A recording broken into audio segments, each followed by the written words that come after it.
کہ وہ عوام کے سامنے سر چکا لیتے اور وہ فقہ پر سٹینڈ نہیں دے سکتے.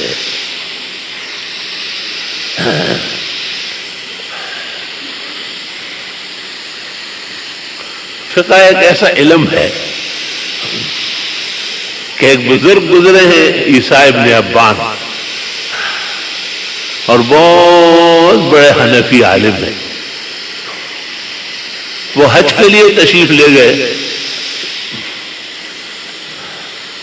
تو مکہ مکرمہ میں پوری نمازیں پڑھ رہے تھے. ان کو کہا گیا کہ آپ تو مینا، مزدلفہ اور عرفہ جانے والے ہیں، ایک جگہ استقرار نہیں ہے، لہذا آپ پوری نماز نہیں پڑھ سکتے. اپنی نماز جب پڑھیں گے تو 4 فرض 2 پڑھیں.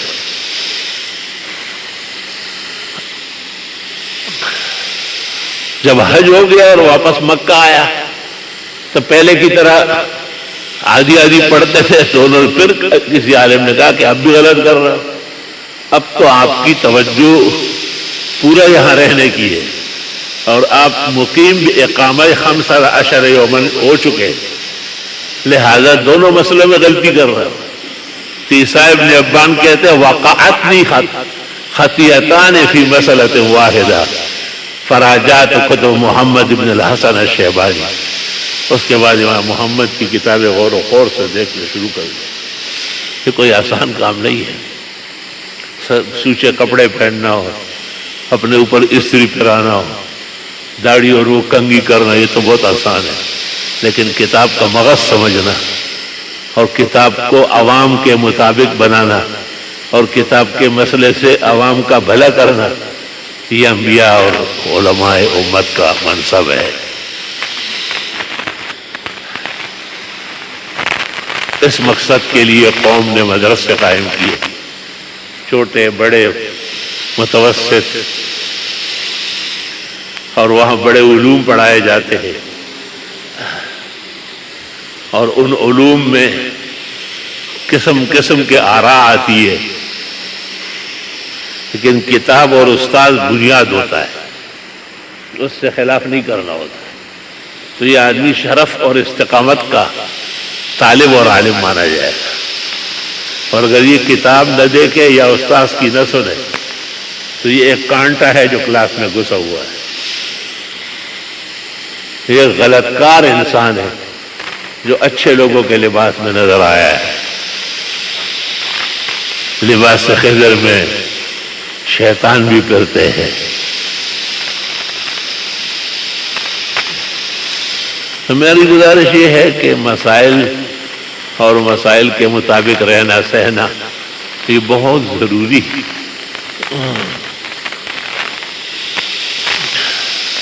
امت مسلمہ کو اللہ تعالیٰ نے جو شرف عطا کیا ہے، 1,70,00,000 اور 12,000 مسائل صرف امام ابو حنیفہ کے اصول سے نکلے، جو گن کے بتائے گئے کفایہ وغیرہ. آپ اندازہ لگائے، کوئی اندازہ کر سکتا ہے اس کے زور بازو کا.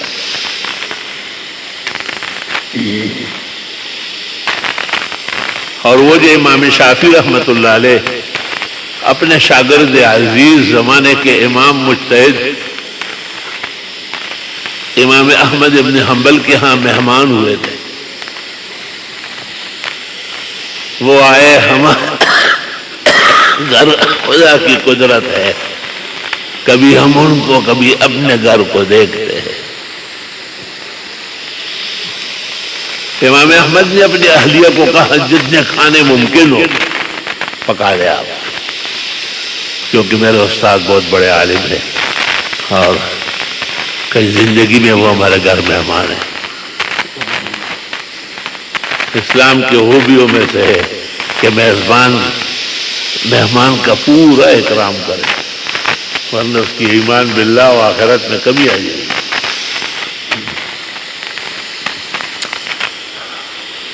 ایک بڑے منطقی نے ہماری دعوت کی تھی، عالم بہت بڑے تھے لیکن منطق کا غلبہ تھا. اس کا لڑکا یہاں کراچی میں رہتا تھا، وہ ذرا ادب بہت کرتا تھا، تو ایسے 17-18 ہاٹ پوٹ پڑے ہوئے ہیں، اور ہمیں کہتا ہے کہ مولوی صاحب چاول لے لے. میں نے کہا یہ 17-18 ہاٹ پوٹ دکھانے کے لیے لائے، کسی میں بھونا ہے، کسی میں قورمہ ہے، کسی میں یہ. آپ کا دل نہیں چاہتا تو کھلانا نہیں چاہتا. اب یہ منطق کا اثر ہے، یہ علوم نبوت کا اثر نہیں ہے، کیونکہ منطق جو ہے یہ یونان سے نکلا ہے. ہمارے علماء نے بہت کوشش کی مسلمان کرنے کی.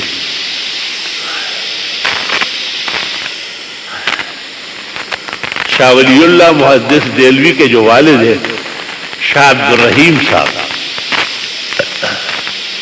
وہ یہ میر زائد ملا جلال جن کی منطق میں منتہی بڑی کتاب ہے، اور آگرہ کے مفتی اعظم بھی تھے، ان سے پڑھ رہے تھے سبق.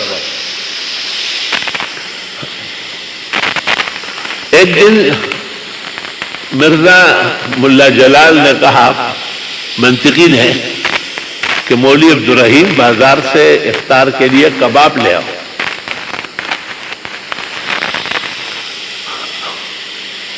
اس نے جو کباب لائے ہیں، روزہ افطار ہوا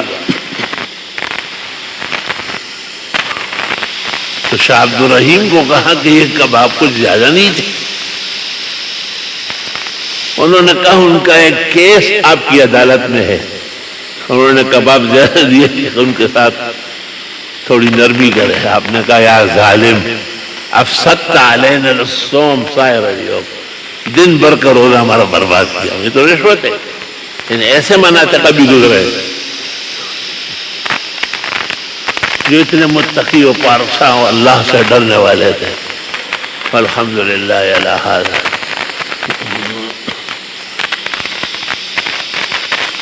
دنیا کے اندر مختلف چیزوں کا مختلف اثر ہوتا ہے. جیسے کوئی دکاندار ہوگا تو بڑا ناپ تول رکھے گا، کوئی کسان ہوگا تو وہ ذرے ذرے کا خیال رکھے گا، کوئی زرگر ہوگا تو الامان والحفیظ، پہلے قسم زرگر ہے.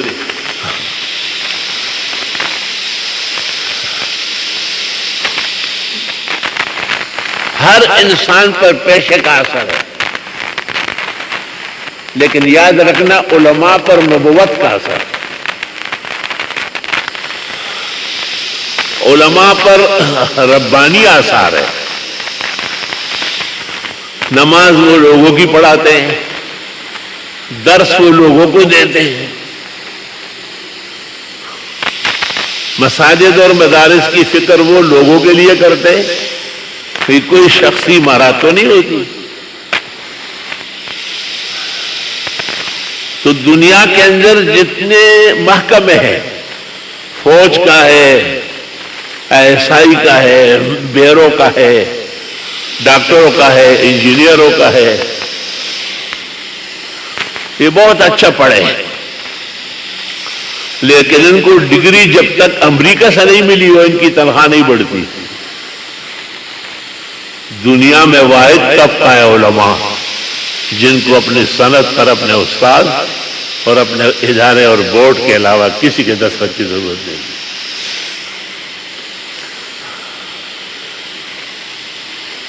کیونکہ یہ خود کفیل علماء ہے،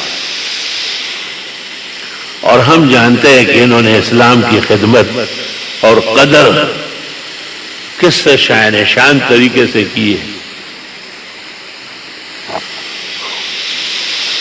بہت ہی زیادہ محنت اور لگن کے ساتھ یہ لگے رہے.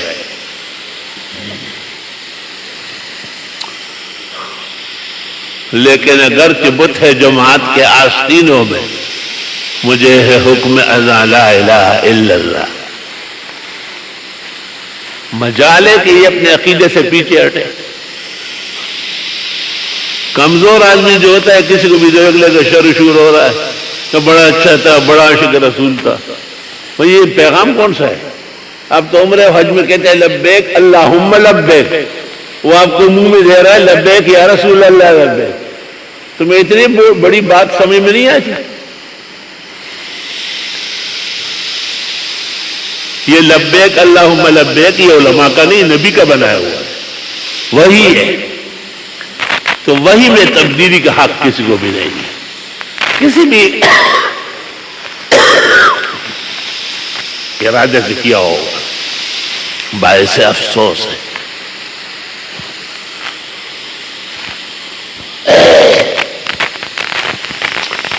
اس لیے ابو القاسم جنید بغدادی سے پوچھا گیا تھا نا کہ کرامات دیکھ کے کیا کہو گے؟ کہ وہی کہوں گا جو اسلام کہتا ہے. کرامتیں دیکھوں گا لیکن ایک صفر کے برابر بھی متاثر نہیں ہوگا. اس نے کہا یہ تو بڑی عجیب بات ہے. اس نے کہا اگر ست ہے آب می روی خس باشی وگر بہوا می روی مگس باشی، تنکے سمندر میں نہیں ڈوبتے، مکھیاں اوپر اڑتی ہے لیکن وہ کسی کام کی نہیں.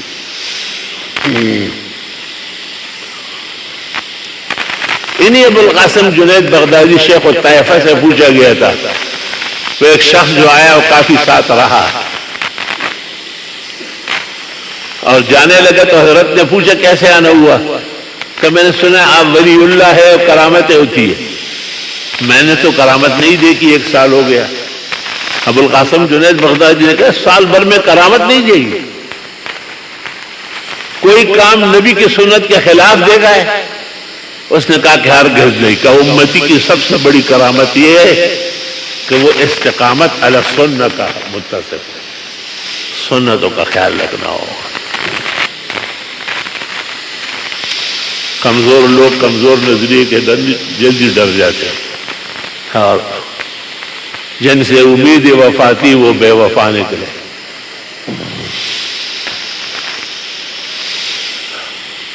مطلب اسلام حقائق اور صدائق کا مذہب ہے.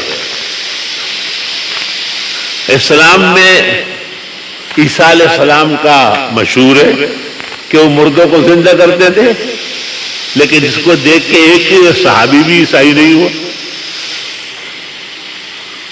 موسیٰ علیہ السلام کی لاٹھی سے اژدہا بنتی تھی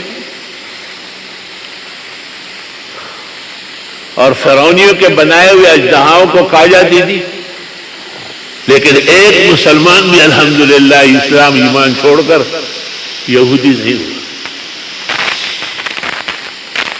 آیات بینات تو اللہ نے ہر رسول اور نبی کو صداقت کے لیے دی. ما من نبی الا ومعه آیات کمن آمن بھی او کما قال بخاری میں ہے. ایک رسول اور نبی کی جتنی امت ہوتی ہے اتنی کرامتیں ہوتی ہیں. اب اس کو سمجھنے کے لیے آنکھیں چاہیے، دل چاہیے، شعور چاہیے. کہ دیکھو پیغمبر بیان کرتے تھے تو ایک کمرے میں کرتے تھے نا، لیکن وہ آواز دور تک جاتی تھی. آپ کا معجزہ تھا. تو لاؤڈ اسپیکر ایجاد ہو گیا، مائکروفون بن گیا، دور دنیا کے کونے کونے تک اطلاعات آنن فانن پہنچتی ہے. یہ محمد رسول اللہ کا معجزہ ہے.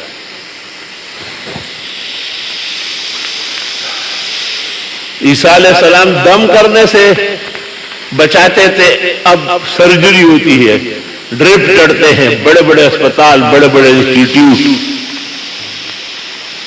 پارٹس آف دی باڈی کی ہر طرح کے سرجری ایک ایک عضو کو بتا دیتے ہیں کہ اس میں کیا نقصان آیا ہے. جناب رسول اللہ صلی اللہ علیہ وسلم کے معجزات.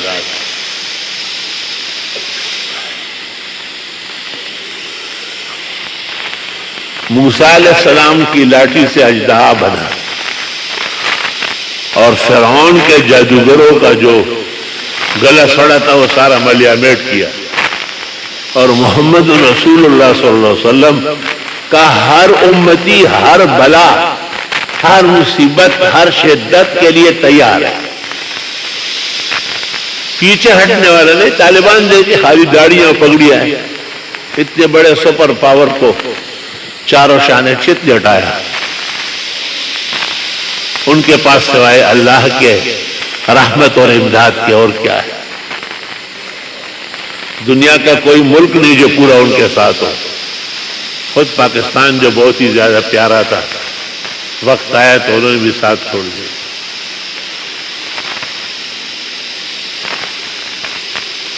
اس طرح ہر شخص کرتا رہے، دیر سے آئے اور اپنی بچی کو یا بچے کو ساتھ لاتا رہا.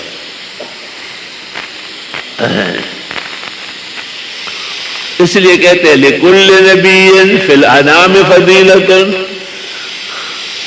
ہر پیغمبر کا ایک معجزہ ہے.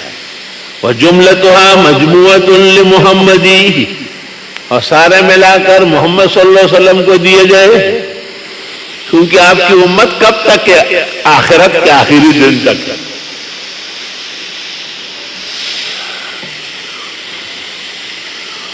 احادیث مبارکہ میں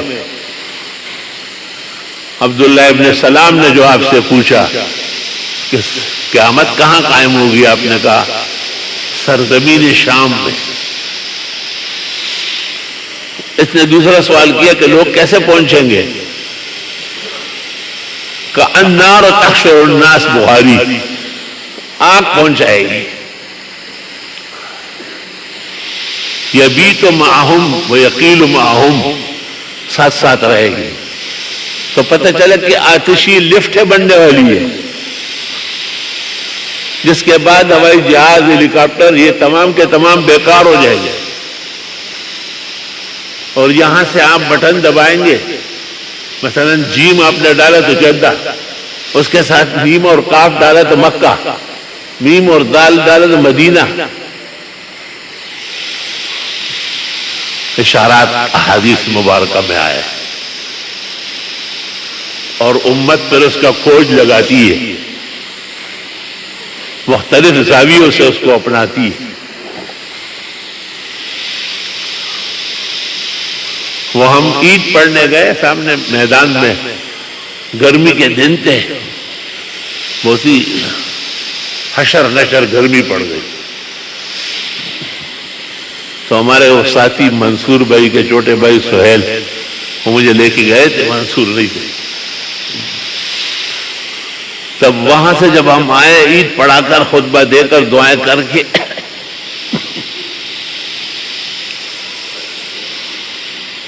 تو دفتر سے داخل ہوئے. دفتر ذرا ٹھنڈا تھا. انہوں نے کہا جنت ہے. میں نے کہا اس کا ذکر سورۃ حدید میں ہے، باطنہ فیہ الرحمہ، اندر ٹھنڈک ہوگی، وظاہرہ من قبل عذاب، اور باہر سے آگ برس رہی ہوگی. لا الہ الا اللہ وحدہ لا شریک لہ. تو تمام عالم کے اندر جو ذرائع ہے اور انسان کے فلاح و بہبود کے، ان ذرائع کو آپ بنظر عمیق اور شعور سے دیکھیں تو محمد عربی صلی اللہ علیہ وسلم کے معجزات ہیں.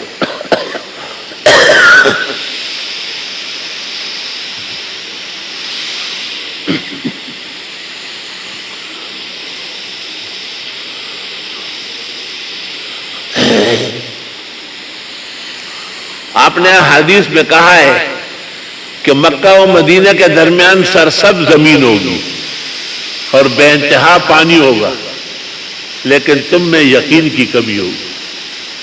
دیکھو، میں تمہارے بارے میں نہیں ڈرتا ہوں کہ تم دنیا سے مر جاؤ گے بھوک سے یا شرک کر کے مر جاؤ گے، بلکہ ڈرتا ہوں کہ دنیا اتنی مل جائے گی کہ سنبھال نہیں سکو گے. اور دنیا جب حد سے بڑھتی ہے تو آدمی کو سرکشی دلاتی ہے، اس کا مزاج تبدیل ہو جاتا ہے. اگر اس کا مزاج بددستور بہتر ہو تو یہ تو حکومت سلیمانی اور دولت سکندر ذوالقرنین.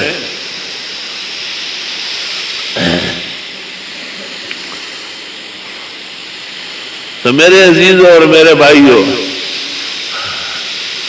جس طرح محمد عربی صلی اللہ علیہ وسلم کے معجزات انگنت ہیں،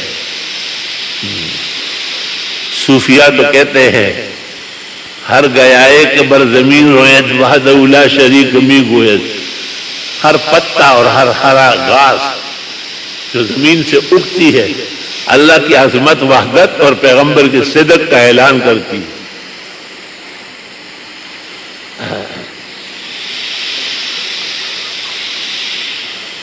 اسی طرح میرے عزیزوں اور بھائیوں، یہ جو مصائب ہے، شدائد ہے، وبا ہے، ہم سمجھتے ہیں کہ یہ بھی پوری دنیا میں ایک جیسے ہے۔ شاید فخر المرسلین حضرت محمد مصطفیٰ احمد مجتبی شافع الشفعاء یوم الجزا صلی اللہ علیہ وسلم کے احترام میں، تقدس میں کمی کی گئی ہے۔ مختلف ممالک مختلف شیطانی کاموں میں لگے۔ فرانس کو دیکھو، قابل مجھے مار، اس سے پہلے ڈنمارک کو دیکھو، جرمنی کو دیکھو، جو جیسے پیغمبر کے مقابلے میں کبھی یہود بنو قریظہ، کبھی بنو نذیر، کبھی بنو قینقاع، کبھی اوس اور خزرج کھڑے ہوتے تھے، اس طرح یہ بھی ان کی اولاد ہے۔ ان پر اپنے آباء و اجداد کے ناکارہ آثار ہیں۔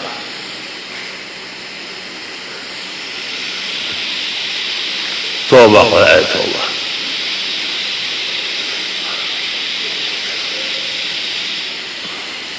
تو یہ جو وبا ہے اور کورونا کے نام سے پورے دنیا کو جھنجھوڑ کے رکھ دیا ہے،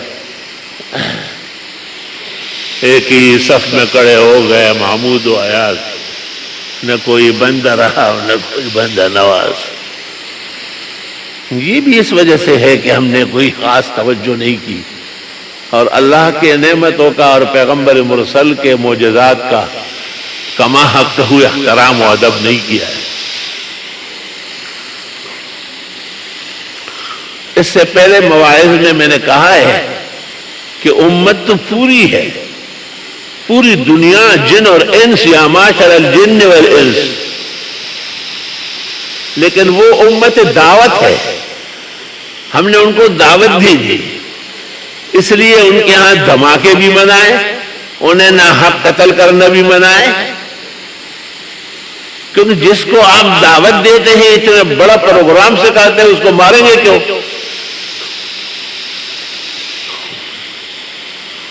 تو غیر مسلم ممالک جو کئی قسم کی خود سریاں، خود چڑیاں کر رہے ہیں، اسلام کی تبلیغ اور دعوت اللہ کے حکمت کے تحت وہ دنیا میں زندہ رہ سکتے ہیں، شاید کہ اللہ ان میں بہتر لوگ پیدا فرمائے۔ یہی جواب آپ نے طائف والوں کے بارے میں دیا۔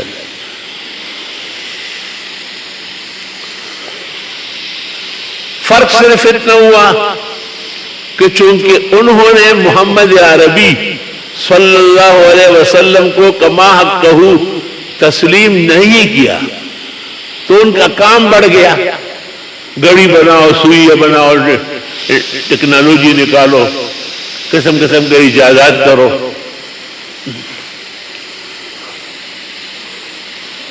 اور جنہوں نے کلمہ پڑھا اور صدق اور سچائی کے ساتھ محمد الرسول اللہ صلی اللہ علیہ وسلم کے حلقہ میمون میں اور آپ کے لواء الحمد کے نیچے اور آپ کے مصطفی چھاؤ کے نیچے آ گئے، ان کا کام مختصر ہو گیا۔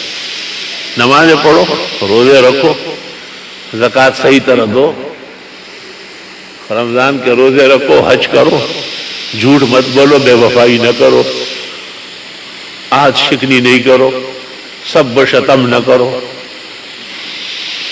جو اچھائیاں ہیں وہ کرو اور جو برائیاں ہیں وہ مت کرو۔ ان تمام اعمال کو مختصر کر کے مومن مسلم کو دیا گیا۔ مومن مسلم یہ نہ سمجھے کہ ہم نے تو کچھ بھی نہیں کیا، ہم نے بہت کچھ کیا، ہم آخرت کے لیے تیار بیٹھے، ہم جنت الفردوس کے اہل و اصل ہیں، اور ان کے لیے دعا گو ہے کہ اللہ تعالیٰ انہیں بھی دنیا کے ان کبیڑوں میں اور بکیڑوں میں صحیح صورتحال کا شعور دینا نصیب فرمائے۔ تو میرے عزیزوں اور بھائیوں، تکالیف تو بہت زیادہ ہے، بڑے بڑے حضرات اسپتالوں میں ہیں، اور جو نہیں ہیں ان کا بھی کچھ پتہ نہیں چلتا، کسرا وقوف نیس کے انجام کاری چیز۔ لیکن اللہ سے خیر مانگی جائے اور اللہ سبحانہ و تعالیٰ سے ہم وقت دعائیں کی جائے۔ وَلِلدَّعْوَاتِ تَأْثِيرٌ بَلِيغٌ وَقَدْ يَنْفِيهِ أَصْحَابُ الضَّلَالِ، دعاؤں کا اثر یقینی ہے، نہ ماننے والے پرلے درجے کے گمراہ ہیں، تقدیر بدلتی ہے دعاؤں کے اثر سے۔ اولیاء را ہست قدرت از الہ، تیر جستہ باز گردن الزرا، اللہ کے پاک لوگوں کو اللہ نے پاکی کی برکت سے بہت طاقت توانائی عطا فرمائی ہے، تو اس کو ضائع نہ کیا جائے اور اس کو اپنے پاس رکھا جائے۔